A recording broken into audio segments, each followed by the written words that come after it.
Chapter 16, Traumatic Core Beliefs, Getting to Know Them. Quote, "There are a few mirrors in my house, but I never look into them. Well, maybe for a second, just to be sure I'm not too much of a mess. I hate mirrors." End quote. Tim. Understanding and managing traumatic core beliefs can be a powerful way for many to create a more positive and compassionate view of themselves. Getting to grips with traumatic core beliefs can also help with developing healthier relationships, feeling more confident in getting needs met, and expressing one's unique abilities. This chapter will support you in developing an understanding of traumatic core beliefs. The chapter that follows will support you in developing ways of overcoming the negative impact of traumatic core beliefs.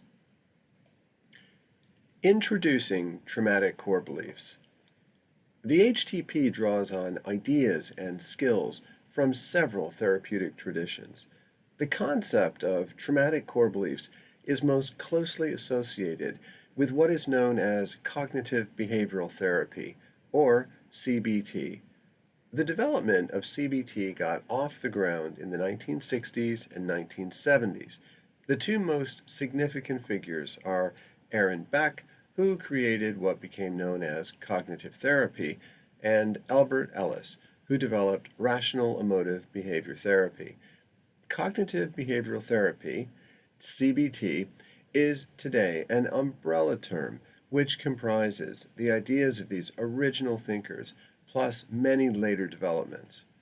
What made CBT different from other approaches to mental health problems was its emphasis on the way an individual interprets events through their thoughts.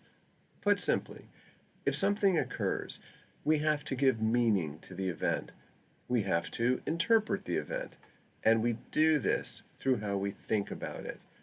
But the way an individual thinks about an event is subjective and may be very different from how somebody else will think about the same event. For example, if Bob and Janet do the same job and work for the same company, and they are both made redundant, they might have very different ways of thinking about what occurred. Perhaps Bob thinks it's a disaster, and Janet thinks it's probably for the best. And how Bob and Janet think about redundancy will impact them in different ways. For example, Bob gets depressed, withdrawn, and drinks more alcohol, and Janet starts looking for other jobs and buys new clothes with her redundancy pay.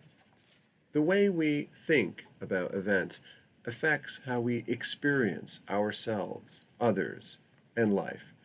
It's a simple idea, but one with powerful or even life-changing implications. As we will explore, the experience of trauma can have a significant impact on how we interpret our experience. In the early days of CBT, there was a lot of emphasis on depression and anxiety disorders and the immediate conscious thoughts people seem to have, sometimes known as automatic negative thoughts. This early version helped people with milder problems. However, it was less helpful for people who experienced childhood trauma and whose style of thinking occurred across many areas of their lives. CBT had to advance in a way which could help these individuals. Aaron Beck and his colleagues redeveloped cognitive therapy to do just this. And a psychologist named Jeffrey E. Young and his colleagues developed schema therapy, a model which is well suited to individuals who experienced childhood trauma. Beck and Young realized that many people who experienced childhood trauma had a style or pattern of reacting to many events that went deeper than simple automatic negative thoughts. This deeper or more pervasive style of thinking was described as traumatic core beliefs, or just core beliefs. The similar term schema is used by Young, Beck, and others. So, What is a traumatic core belief? A traumatic core belief is a concept or an idea meant to help us understand certain psychological experiences. There are three features of a traumatic core belief. 1. A core belief is a deep theme which drives how a person typically experiences themselves, relationships, or life. 2. A core belief was created through an interplay of experiences of childhood harm and biological temperament. And 3. A core belief can get triggered by many events and tends to drive how a person typically thinks, feels, and copes. If any of this sounds overly academic or hard to follow, please stay with us. Understanding how core beliefs developed and continue to operate in your life is one of the most powerful tools available for recovery. In a previous chapter, we mentioned the adapted self. The adapted self is who a traumatized child becomes to try and stay safe and get some needs met. There is a connection between the adapted self and core beliefs. We could say that the adapted self is made up of traumatic core beliefs, or it's core beliefs that keep the adapted self going. So, if you want to pull apart and dispose of the adapted self, understanding and dealing with core beliefs is important. We could also put it this way.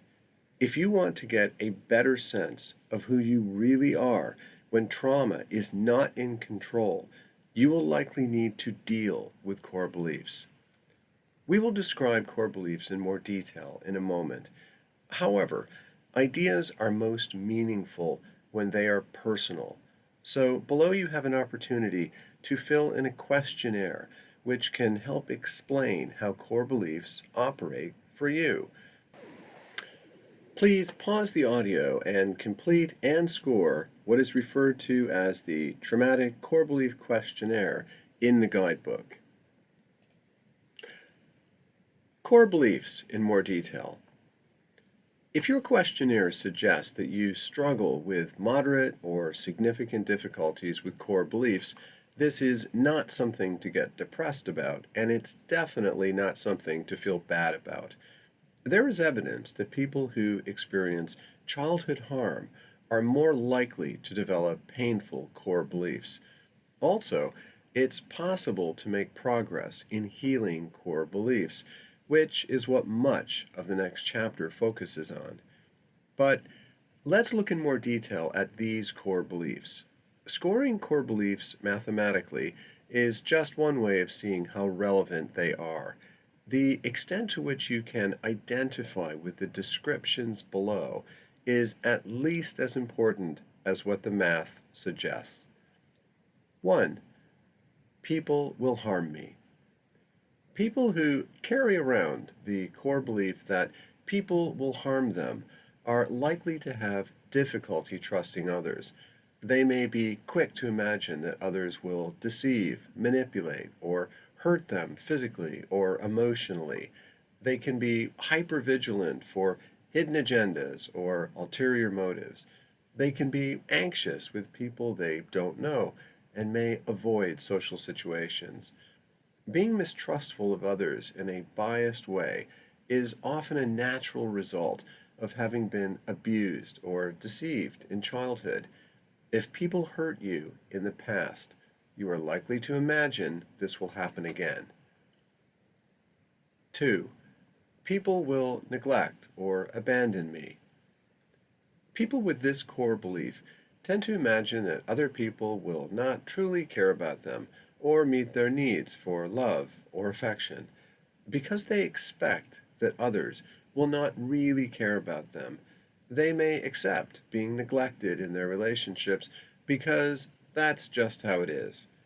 Abandonment is the ultimate expression of emotional neglect, so individuals may also expect that people will leave them or the relationship will end. In childhood, such people often experience emotional neglect or abandonment. 3. I'm inadequate or unacceptable. People who carry around this core belief have poor self esteem and self worth. They tend to see themselves as less desirable, unworthy, flawed, or unlovable. They are quick to imagine that others have negative thoughts or feelings about them. They have a tendency towards self blame when something goes wrong. They tend to talk to themselves in quite negative or punitive ways. They may carry around with them a sense of shame. Individuals with this core belief were often abused physically, emotionally, or sexually. Children who are abused often feel to blame for the abuse, which forms the basis of a core belief of inadequacy in later life. 4. I can't cope, or I will fail.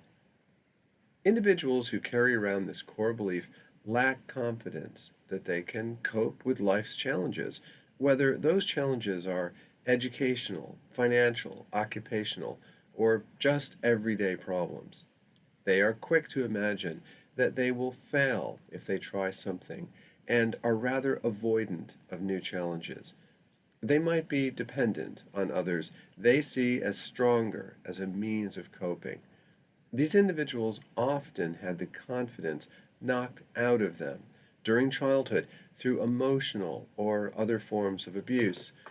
Abusive experiences and neglect convey a message to the child that they are incapable and will fail. 5. Life is pointless. Individuals who carry around this core belief tend to see existence as monotonous, meaningless, futile, or dreary. If they come across an opportunity, they have a genius for spotting how it will lead to nothing of value. They are often pessimistic, critical, and depressed. Beneath the view that existence is pointless is a perception that they have little control over improving their lives. We might have called this core belief same shit, different day, except that's not very professional. Individuals who struggle with this core belief often did not have nurturing and enlivening experiences in childhood. They may have had to grow up quickly, or they grew up in situations which encouraged a pessimistic or cynical view of existence. 6. Life is unsafe and something bad will happen. This core belief is a counterpart to other people will harm you. Rather than feeling easily threatened by other people, this core belief relates to seeing life itself as dangerous. These individuals may worry incessantly that something bad will happen, and their worry can attach itself to any number of possible calamities: financial disaster or homelessness, illness, accidents, and so on. They may have phobias, irrational fears, and some are inclined to obsessive compulsive coping. Some can worry that they will be in big trouble, though they might not know exactly how. Such individuals were often abused or had chaotic childhoods where disasters really did happen. Life was not safe when they were young, so they are quick to imagine that the world continues to be a threatening place. Exercise 1. Your thoughts on core beliefs. You've had an opportunity to complete a questionnaire and read descriptions of 6 core beliefs. You may have found that many or even all core beliefs are difficult for you, or you may see that there are particular core beliefs which seem especially challenging, while others are less of a problem. Please reflect on the questionnaire and descriptions and describe below your thoughts about how core beliefs seem to operate for you, i.e., are there some core beliefs which seem especially difficult? If so, why might this be the case? Please pause the audio and complete exercise 1 in the guidebook. Core beliefs and automatic negative thoughts. It's useful to understand how CBT distinguishes core beliefs from automatic negative thoughts. Automatic negative thoughts are the moment-to-moment thoughts going through an individual's mind. Core beliefs are the deeper and more pervasive aspects of an individual's personality, which act as the driving force behind many automatic negative thoughts. The word automatic is used because that is often how thoughts occur when we experience a threat. When a core belief gets triggered, people don't decide to think the way they do. The thoughts seem to come pretty much automatically to mind. When a core belief gets triggered, it typically causes you to experience the present as if it were the traumatic past. If this sounds complicated, here is a straightforward way to think of it. One of the core beliefs your questionnaire explored is, people will harm me. If an individual carries around a core belief that other people are likely to harm them, that core belief can get triggered by many different events. Sally was abused by her parents, sexually abused by a neighbor, and then re-traumatized in adulthood by 3 partners. People will harm me is an understandable core belief which has become a part of her. When this core belief is triggered, she will experience negative automatic thoughts specific to the current situation. If a friend texts her and asks if she can babysit, Sally may think, quote, she's just using me, end quote. That's the automatic negative thought.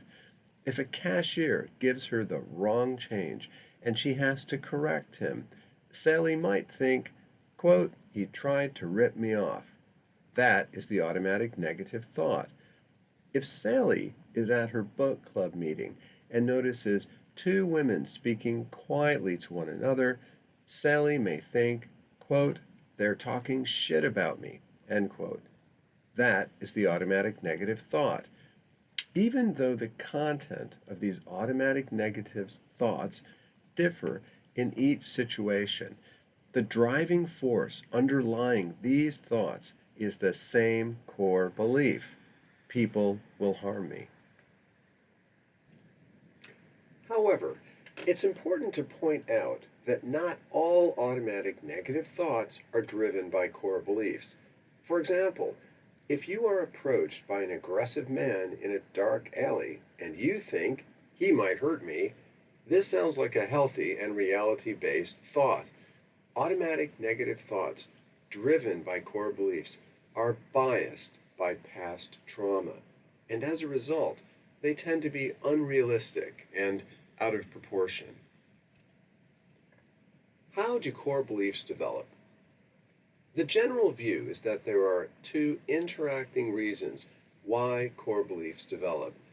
These reasons relate to the idea that we are all products of nature, or our inborn biology, and nurture, or our experiences, especially the quality of our childhood relationships.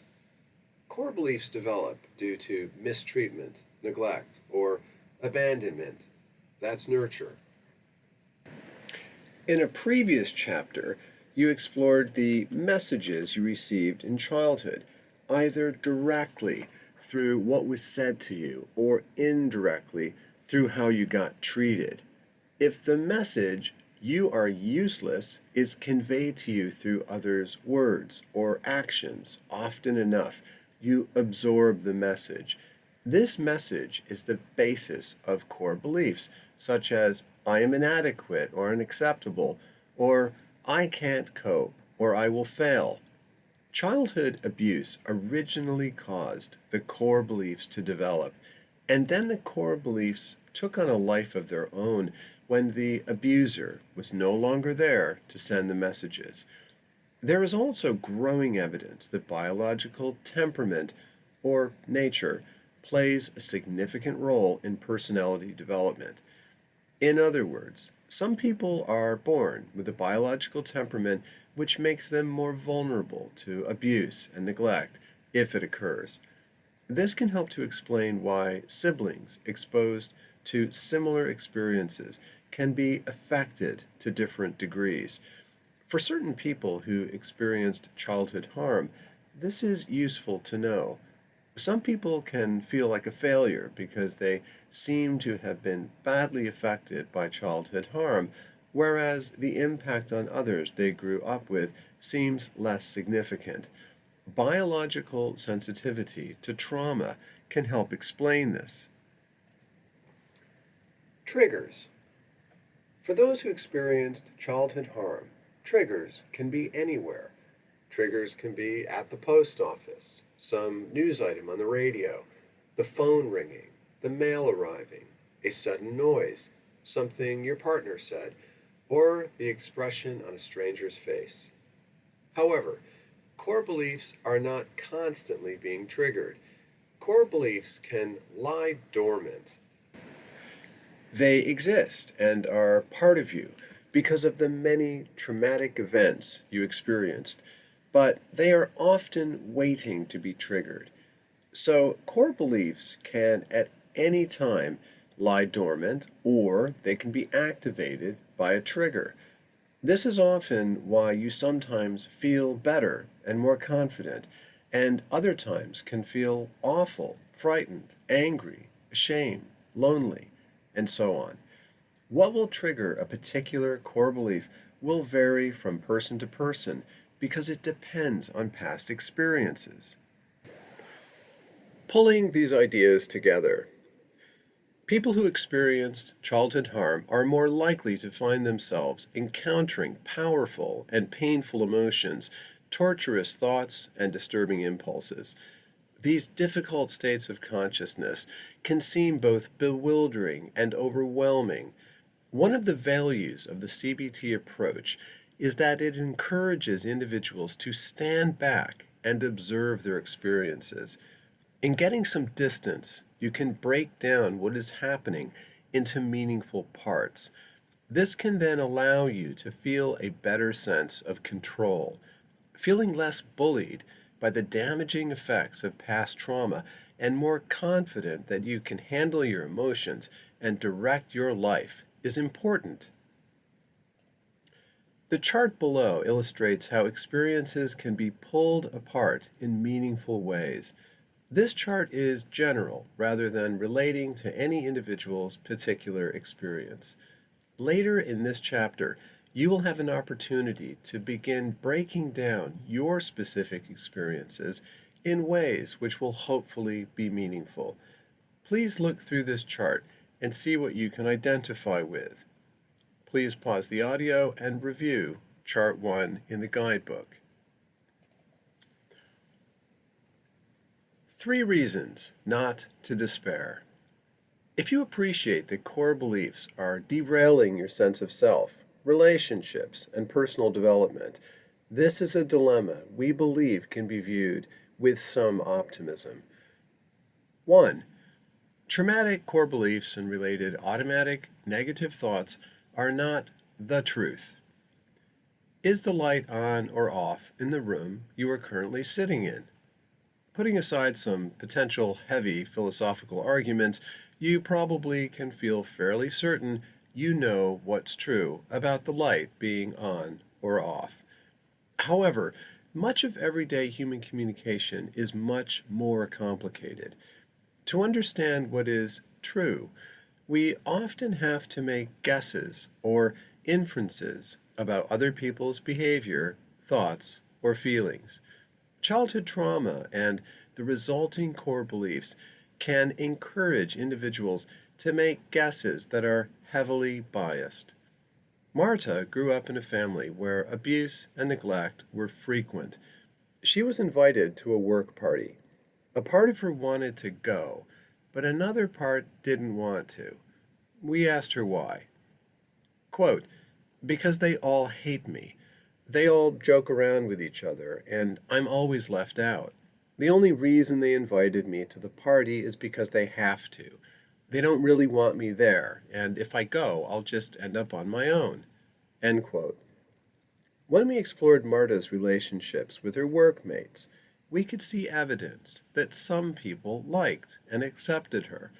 But Marta's childhood experience of abuse and abandonment had created a powerful core belief that she was somehow inadequate and would get neglected or abandoned. Her description above is the voice of at least two core beliefs: I'm inadequate or unacceptable, and people will neglect or abandon me. These core beliefs were so strong that Marta experienced her automatic negative thoughts, e.g., they all hate me, as the truth, rather than merely guesses she was making. And with some exploration, it's clear these guesses were unfair and biased. Core beliefs can be so powerful and deeply rooted that many simply see related thoughts as the truth. Reason number one not to despair is this: appreciating that core beliefs and the automatic negative thoughts they generate are not necessarily the truth offers individuals some room for maneuver. If you can recognize when you are in the grip of a core belief, you then have some control over how you want to respond to it. More about this in the next chapter. 2. The pain is often in your thoughts. Not all pain is generated by my thoughts.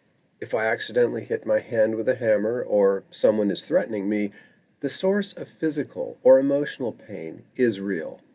However, core beliefs and the automatic negative thoughts they generate exist in my head. And these are my thoughts.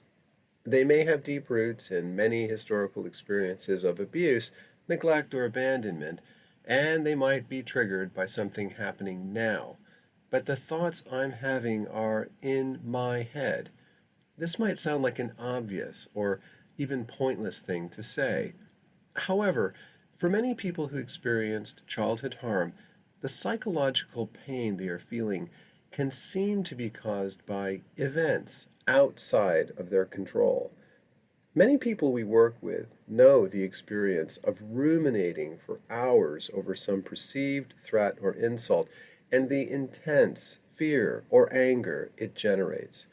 In such states, an individual can imagine they are helpless because the cause of the pain seems to be out there in another person or some event. In such a state, it's hard to appreciate how much pain is generated by one's mental thoughts and images. Marion was abandoned by her mother at 6 and did not feel emotionally attached to any carer throughout childhood. When she discovered that her ex-husband had a new partner, she spent days in a state of anger and depression and ruminated constantly. It was hard work, but eventually she saw that so much of her psychological pain was being generated inside her head. We really liked her use of the word liberating in the quote below. Quote, I'd been so angry and distraught that I'd hardly slept in days. It was all I could think about. I kept imagining him with his new girlfriend. And then it hit me. I'm hurting myself with all of the thoughts and pictures in my head. I don't have to keep thinking about it. It was sort of liberating. It didn't just make the thoughts go away, but it made me feel like I had some control over how miserable I was going to be. End quote. Reason number 2 not to despair is this: you are the owner and proprietor of all that goes on inside your head. You can have some control over core beliefs and associated automatic negative thoughts because they exist in your head.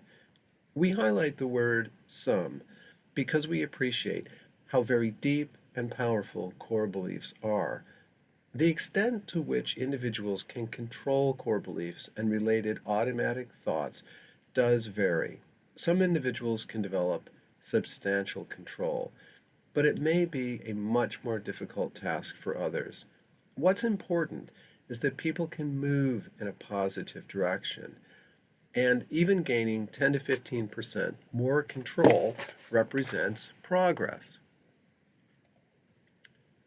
3. The existence of core beliefs is not your fault. Our view is that individuals should take responsibility for managing core beliefs that generate misery, but the existence of such core beliefs is not the person's fault. If you glance over the descriptions of the 6 core beliefs above, you will note that at the end of each description, we highlight the typical childhood experiences which generate each core belief. And for some individuals, biological temperament may play a role. Harmful experiences, and sometimes biology, are significant causal factors of core beliefs. The existence of core beliefs is not an indication of some personal flaw or defect. Reason number 3 not to despair is this: the fact that you struggle with core beliefs is not your fault, so go easy on yourself. Observing and recording trauma-based core beliefs. Thus far, you have been reading about core beliefs in a theoretical way. This can be a good start for many, but your core beliefs are not theoretical. They get triggered within your daily life and have a very real impact on your emotions, physiology, relationships, and personal development. To get intimately acquainted with your core beliefs and all that goes with them, you have to observe them in action. In a previous chapter, you worked on developing your observing self, and this capacity is just what you are accessing to notice core beliefs when they occur. The exercise that follows represents a structured way to use your observing self to track core beliefs. We want to highlight an issue based on our experience of working with many people who encountered childhood harm. You may feel some resistance to journaling core beliefs. The resistance may express itself in forgetting about doing it, deciding you're too busy, telling yourself that you already know all about it, or worrying that you won't do it correctly. This last one applies especially to those with core beliefs such as I'm inadequate or unacceptable, or I can't cope, I will fail. If you feel resistance to journaling, the reason might be as follows. Core beliefs do not want to change. They are so much a part of an individual that successfully challenging them might seem about as likely as deciding you will be 3 inches taller. We can sometimes be more comfortable with what is causing us pain than what might be otherwise. So changing might not seem possible or even a good idea. Below is some journaling a person we worked with named Barbara did concerning 3 situations. Barbara was never able to bond with an alcoholic mother and was physically and emotionally abused by an older brother. How you journal situations in your life will be very specific to those situations and your core beliefs, but Barbara's journal serves as an example. Please pause the audio and review Barbara's journal in the guidebook. Exercise 2. Journaling core beliefs. As mentioned, trauma-based core beliefs drive biased and unrealistic ways of thinking about yourself, others, and life. Sometimes an interpretation or a thought about an event is realistic, and your feelings are in proportion to some disappointment or threat. In this case, you haven't unearthed a traumatic core belief. You're just doing some clear-headed thinking, which probably contains some useful information. Part of the challenge is to see the difference between reactions driven by core beliefs and reactions which are in proportion to real threats or disappointments. Here are 3 tips for using the journal below. First, the triggers do not need to be massive or represent some crisis. Even small events can trigger core beliefs. The more times you can journal situations and reactions, the more practice you get at spotting historical trauma's biggest adversary. Second, most triggers are events occurring in your life, but a trigger can also be thoughts, images, or memories in your head. This is sort of an internal event. You can journal triggers whether they are external events happening in your life or internal events happening in your head.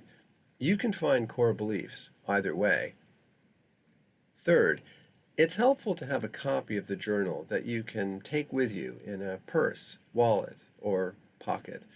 You'll want to fill it in as soon as you think a core belief is being triggered. If a core belief is triggered, you're likely to be most aware of strong negative feelings, physical sensations, and automatic negative thoughts. You can fill in the journal from left to right or in any order. You can start with emotions and automatic thoughts if you like, then work backwards to the trigger, and then the core belief. The next chapter will focus on healing core beliefs. All you need to focus on now is noticing and describing them. Please pause the audio and review the journal at the end of the chapter. This ends the audio for the chapter on traumatic core beliefs, getting to know them.